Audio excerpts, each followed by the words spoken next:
കൂട്ടുകാർക്കും ഡ്യൂഡീസ് വേൾഡിൻ്റെ പുതിയൊരു വീഡിയോയിലേക്ക് സ്വാഗതം. അപ്പോൾ ഇന്ന് ഞാനൊരു കുക്കിംഗ് വീഡിയോ ആയിട്ടാണ് വന്നിട്ടുള്ളത്. ഇന്ന് നമ്മളൊരു മൈസൂർ പാക്കാണ് ഉണ്ടാക്കാനായിട്ട് പോകുന്നത്. കടലമാവ് വെച്ച് ഉണ്ടാക്കുന്നൊരു മൈസൂർ പാക്കാണ്. അപ്പോൾ എൻ്റെ വീഡിയോ കണ്ടിഷ്ടപ്പെടുകയാണെങ്കിൽ എൻ്റെ ഈ ചാനൽ സബ്സ്ക്രൈബ് ചെയ്യാൻ മറക്കണ്ട. കൂടെ ബെല്ലൈക്കൺ കൂടി പ്രസ് ചെയ്യുകയാണെങ്കിൽ ഞാനിടുന്ന എല്ലാ വീഡിയോസിൻ്റെ നോട്ടിഫിക്കേഷനും നിങ്ങൾക്ക് കിട്ടുന്നതാണ്. അപ്പോൾ നമുക്കിനി എന്തായിരുന്നാലും വീഡിയോയിലേക്ക് കടക്കാം. ഇതിലേക്ക് ആവശ്യമുള്ളത് 1 കപ്പ് കടലമാവ്, 1/2 കപ്പ് പഞ്ചസാര. അപ്പോൾ പഞ്ചസാര ഞാൻ പൗഡർ ആക്കാത്ത പഞ്ചസാരയാണ് എടുത്തിട്ടുള്ളത്. 2 ടേബിൾ സ്പൂൺ നെയ്യ്, കുറച്ച് വെള്ളം. ഇനി നമുക്കിത് എങ്ങനെ ചെയ്യുന്നതെന്ന് നോക്കാം. ആദ്യം തന്നെ ഒരു പാൻ എടുത്ത് അതിലേക്ക് നമ്മൾ എടുത്തു വെച്ചിട്ടുള്ള കടലമാവിട്ട് നല്ലതുപോലെ ഒന്ന് വറുത്തെടുക്കാം. അപ്പം നിങ്ങൾക്ക് ആദ്യം തന്നെ വേണമെങ്കിൽ ഇതൊന്ന് അരിപ്പയിൽ അരിച്ചിട്ട് വറുത്തെടുക്കാം. ഞാനിപ്പോൾ വറുത്തെടുത്തതിന് ശേഷമാണ് അരിപ്പയിലിട്ട് അരിക്കുന്നത്. അതുപോലെ തന്നെ ഇത് മീഡിയം ഫ്ലെയിമിൽ ഇട്ടിട്ട് വേണം ചെയ്യാനായിട്ട്. ഇതിൻ്റെ ആ ഒരു പച്ച മണമൊക്കെ മാറുന്നത് വരെ നമുക്ക് നല്ലതുപോലെ 2-3 മിനിറ്റ് ഒന്ന് പാനിലിട്ട് വറുത്തെടുക്കാം. അപ്പോൾ ഇതിപ്പം ഏകദേശം പച്ചമണമൊക്കെ മാറിയിട്ടുണ്ട്. ഇനി നമുക്ക് ഒരു അരിപ്പയിലേക്കിട്ട് നല്ലതുപോലെ ഒന്ന് അരിച്ചെടുക്കാം. അപ്പോൾ അതിൻ്റെ കട്ടയൊന്നും ഒട്ടും ഇല്ലാണ്ട് നല്ലതുപോലെ തന്നെ ഒന്ന് അരിച്ചെടുക്കാം. ഇതിലിപ്പോൾ ചെറിയ ചെറിയ കട്ടകളൊക്കെ കിടപ്പുണ്ട്. അപ്പോൾ അതിന് നമുക്കൊരു സ്പൂൺ ഉപയോഗിച്ച് ഉടച്ചു കൊടുക്കാം. അപ്പോൾ ദേ ഇതുപോലെ നല്ലതുപോലെ ഞാനിപ്പോൾ അരിപ്പയിലിട്ട് അരിച്ചെടുത്തിട്ടുണ്ട്. ഇനി ഇതിലേക്ക് നമുക്ക് 2 ടേബിൾ സ്പൂൺ നെയ്യ് ചേർത്ത് കൊടുക്കാം. 1.5 ടേബിൾ സ്പൂൺ നെയ്യ് ചേർത്താലും മതിയാവും. പക്ഷെ നെയ്യ് ചേർക്കുന്നിടത്തോളം നമുക്ക് സോഫ്റ്റായി കിട്ടും.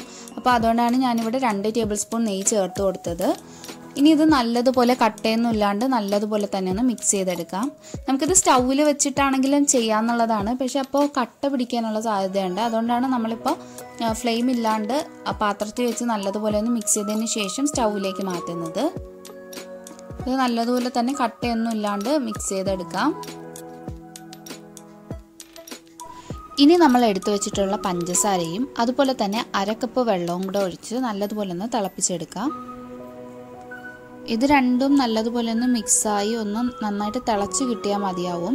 അല്ലാണ്ട് നമ്മുടെ സിറപ്പിൻ്റെ ആ ഒരു പരുവം വേണ്ട. അതായത് നമുക്ക് ജസ്റ്റ് ഒന്ന് കയ്യിലൊന്ന് ജസ്റ്റ് ഒട്ടുന്ന ആ ഒരു പരുവം മതിയാവും. അത് ഇതിപ്പോൾ ചെറുതായിട്ട് തിളച്ച് വന്നിട്ടുണ്ട്. നല്ലതുപോലെ തിളയ്ക്കണം.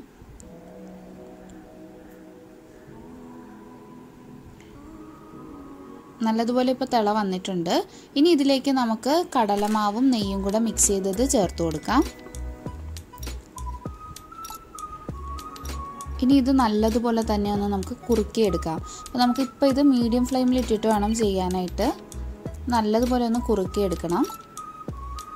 അപ്പോൾ അതൊന്ന് ആദ്യം ഒന്ന് ആ വെള്ളത്തിൻ്റെ അംശം ഒന്ന് പോകുന്നത് വരെ നമുക്ക് വേണമെങ്കിൽ ഹൈ ഫ്ലെയിമിലിട്ട് ചെയ്യാം. അതിനുശേഷം മീഡിയം ഫ്ലെയിമിലേക്ക് മാറ്റി കൊടുത്താൽ മതി.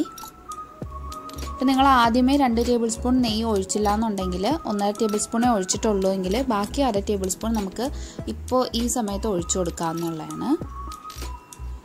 അപ്പോൾ ഞാനിത് നോൺ സ്റ്റിക്ക് പാനിലാണ് ചെയ്യുന്നത്. നിങ്ങളിപ്പോൾ അല്ലാത്തതിലാണ് ചെയ്യുന്നതെന്നുണ്ടെങ്കിൽ കുറച്ചുകൂടെ അടിയിൽ പിടിക്കാനുള്ള ചാൻസ് ഉണ്ട്. അപ്പോൾ നല്ലതുപോലെ തന്നെ കുറുക്കിയെടുക്കാം.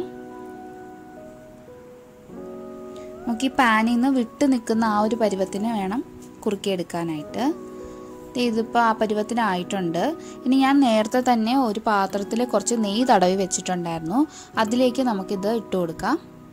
ഇനി നമുക്കൊരു 15 മിനിറ്റ് ഇത് സെറ്റ് ആവാനായിട്ട് വെക്കാം. അപ്പോൾ നിങ്ങൾക്ക് വേണമെന്നുണ്ടെങ്കിൽ ഒരു സ്പൂണിൽ ജസ്റ്റ് ഒന്ന് നെയ്യ് തടവിയ ശേഷം അത് വെച്ച് ഇതിൻ്റെ പുറമൊക്കെ ഒന്ന് ലെവൽ ചെയ്ത് കൊടുക്കാം. ഇല്ലാന്നുണ്ടെങ്കിൽ കുറച്ചുകൂടെ നേരം ഇരിക്കുമ്പോൾ കുറച്ചുകൂടെ കട്ടിയാവും. ആ നേരത്തെ നമുക്ക് സ്പൂൺ വെച്ചിട്ട് ജസ്റ്റ് ഒന്ന് ലെവൽ ചെയ്ത് ഷേപ്പ് ചെയ്ത് എടുക്കാനായിട്ട് പറ്റും. അപ്പോൾ 15 മിനിറ്റ് കഴിയുമ്പോഴത്തേക്കും ഇതൊന്ന് നന്നായിട്ട് കട്ടിയായിട്ട് വരും.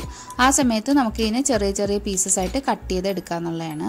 അപ്പോൾ ഞാനിപ്പോൾ ഇത് ഇവിടെ കട്ട് ചെയ്ത് എടുത്തിട്ടുണ്ട്. അപ്പോൾ നമ്മുടെ മൈസൂർ പാക്ക് അങ്ങനെ റെഡി ആയിട്ടുണ്ട്. എല്ലാവരും ഇത് വീട്ടിൽ ട്രൈ ചെയ്ത് നോക്കുക. അപ്പോൾ എൻ്റെ ഇന്നത്തെ വീഡിയോ ഇഷ്ടമായെങ്കിൽ ലൈക്ക് ചെയ്യുക, ഷെയർ ചെയ്യുക, കമൻറ്റ് ചെയ്യുക. സബ്സ്ക്രൈബ് ചെയ്യാത്തവരുണ്ടെങ്കിൽ സബ്സ്ക്രൈബ് ചെയ്യാൻ മറക്കണ്ട. അപ്പോൾ അടുത്തൊരു വീഡിയോയിൽ കാണുന്നത് വരെ എല്ലാവർക്കും ബൈ.